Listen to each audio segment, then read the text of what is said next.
Hello, my name's Ricky, and my team consists of Nicholas, Marcel, and Eric, and together we are SUM1, a premium urban bicycle company.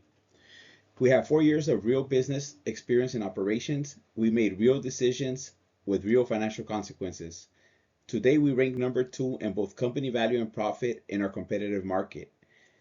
We're raising $368,180 to retire our debt and activate our multi-channel growth. Our customer, the urban commuter, faces four compounding problems: traffic and time loss, skyrocketing cost, poor product quality, and the fitness gap. They usually spend $12,300 annually on commuting costs alone. When they try cycling, the products available for them fail them. 62% of our riders have problems with comfort and durability, and 73% want to be active and commute but have no trustworthy or dependable product to choose from. SUM1 exists to solve all four of these problems simultaneously. The Hurtado is our answer to every pain point on the previous slide. It scores 98% on comfort, 98% on practicality. The two attributes urban commuters care about the most. It replaces the Ricky, our first design, which was a complete failure. It did not work. We retired it after discovering that it was too expensive to make, and the cost structure was just unsustainable. The Hurtado was engineered from the ground up with both product quality and unit economics in mind. The price is $800, zero discounts, extensive quality control, the best we have so far. Our total addressable market is 30,000 customers with a serviceable available market of $24 million. Our serviceable obtainable market is $19 million. We started with two of the segments and now have doubled to four of the segments, which gives us 80% of the market, which makes it available for us that we could obtain up to $19 million in sales. Some of our channels include mostly direct, but we are setting up for web retail, and distributors are already configured into our system. At $800 per bike, our 45% gross margin, the profit potential per customer is strong. And with that, I'm going to pass it on to Marcel. Thank you, Ricky. So, first, I want to get into why now. Cycling used to be a hobby. Now it's a necessity. During the pandemic, people stopped taking public transit and started riding bikes. Demand jumped 65%.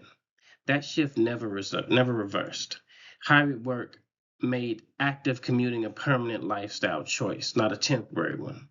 At the same time, gas prices went up 40%. Commuting by car got more expensive, commuting by bike got more attractive, and cities started responding too. Billions in government funding are going toward new bike lanes and cycling infrastructure. The roads our customers ride are being built right now, and people are prioritizing their health more than ever. A bike that gets you to work and doubles as your workout isn't luxury, it's a smart decision. Each of these trends would be meaningful on its own. Together, they create the exact conditions SUM1 was built for. Let's move on to the competitive landscape. We looked at every competitor in our market. None of them are doing what we're doing. Fantastic Four Bike Shop sells cheap bikes at $484. Their comfort score is 91 and practicality is 81. It's decent, but not exceptional. They compete on price, not quality. Vespucci and Holy Bikes both target road racers, fast bikes, high prices, around $1,040 to $1,300. That's a completely different customer than ours. SUM1 is the only company focused on road commuting. That's why we hold 1.5% market share, more than double any single competitor. And our product scores 100 on both comfort and practicality. No one else in this market can say that. We're not fighting for the same customers as our competitors. What we did was we found a gap and we owned it. With that being said, let's take a look at our business model. Our business model is straightforward. We build our bikes in-house, sell them at $800 with no discounts, and keep our margins clean. Right now, all of our revenue comes through one channel, direct sales. Last quarter, that was 79 bikes at $63.2 thousand in revenue. Every order was fulfilled. With investment, we will pursue web retail, small retail stores, large retail chains, and national distributors. The product is already built. The pricing is already set. We just need to get in front of more people. Gross margin sits at around 45%. The model that we built works. We're just scratching the surface of what it can do at scale. With that being said, I'm going to go ahead and pass it off to Eric. Thank you, Marcel. Now we're going to look at our proof of concept. We have 79 orders from year 4, quarter 4 alone. This represents 100% sales versus orders ratio. This means that we have 0 unsold inventory. Our worker morale is 98% across all departments, and our efficiency is 88%. Our sustainability is the best in the market at 74%. Our manufacturing is at 52% operational capacity. This means that we can double output today without any new capital expenditures. Key wins include losses reduced 65% from quarter 3 year 3 to quarter 4 year 4, and revenue up 82% from year 3 quarter 1 and year 4 quarter 4. Our gross profit also grew 131% in the same period. And our R&D investment is fully complete, meaning that we have 0 ongoing R&D costs. So now we're going to look at 3 years of financial performance data. Year 2 had the most spending, R&D, heavy operations, and aggressive marketing. By year 3, we cut non-essential costs. R&D dropped to 0 by year 4, and we optimized our operations. Our year 4 gross profit hit $158,000. This represents a 105% increase from year 3.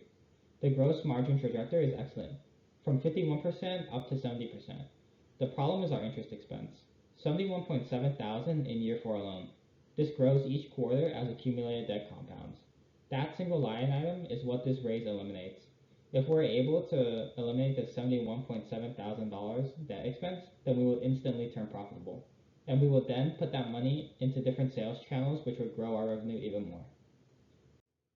We're asking $368,180 for 20% equity. Every dollar goes to one purpose, eliminating debt. $31,707.82 retires the crowdfunding loan we took in year 2 at 7% interest.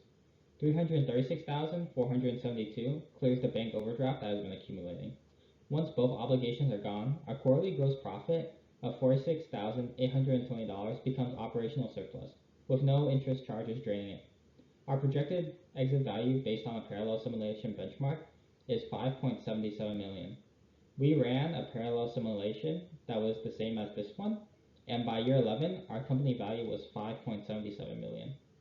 This makes your 20% stake worth $1.15 million, a 3.1x return, and this represents a 20% return compounded year over year for 6 years.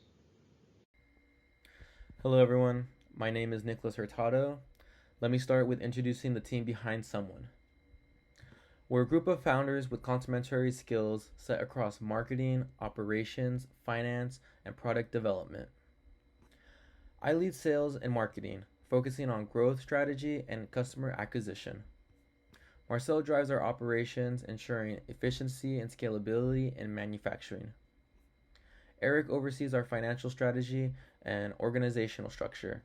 And Ricky leads product development, where he redesigns our core product with an 89% comfort rating. What makes our team strong is that we're not just planning this business, we've already been executing it. Each of us directly manages the functions we're responsible for, which allows us to move fast, stay lean, and make data-driven decisions.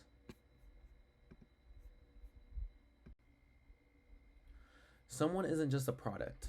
It's a solution that creates value across multiple dimensions. From an environmental standpoint, we've achieved a 74% sustainability score, ranking number 1 in our market. Our redesign and supply chain reduce emissions and support long-term sustainability goals. From a public health perspective, our product promotes active commuting, which lowers disease risks, improves mental health, and encourages healthier daily habits. Economically, we make premium quality accessible bikes priced at around $800, saving users over $10,000 per year compared to commuting with a car. And finally, from an urban standpoint, every product we sell contributes to less congestion, less pollution, and more livable cities. So we're not just building a company, we're building an impact across environment, health, affordability, and urban life. Now let's talk about why this is a strong investment opportunity. We've already built meaningful traction today. SUM1 ranked second in a 4-company market, and we've reduced losses by 66% from year 2 to year 4. At the same time, we've driven 105% growth in gross profit while maintaining a market-leading sustainability score of 74%. And based on our current trajectory, we project a 3.1% return. So this isn't an early stage idea. We're a business that's already improved its fundamentals, increased profitability, and proven demand. Which brings up the key question. If the business is working this well, why are we raising capital? The answer is simple. Our only real constraint is debt from early overinvestment.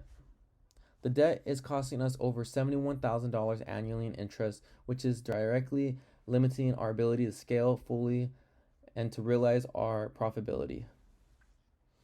This rise is not about figuring out the business, it's about unlocking by eliminating that debt. We immediately improve cash flow, increase margins, and accurately growth using a model that's already working. We're offering a 20% equity and the projected 3.1% or 3.1 return, backed by strong product satisfaction, an experienced team, and a market growing at about 12% annually. So for investors, this is de-risk opportunity, not to build something new, but to scale something that's already proven. Thank you so much for your time, and we hope you enjoyed SUM1.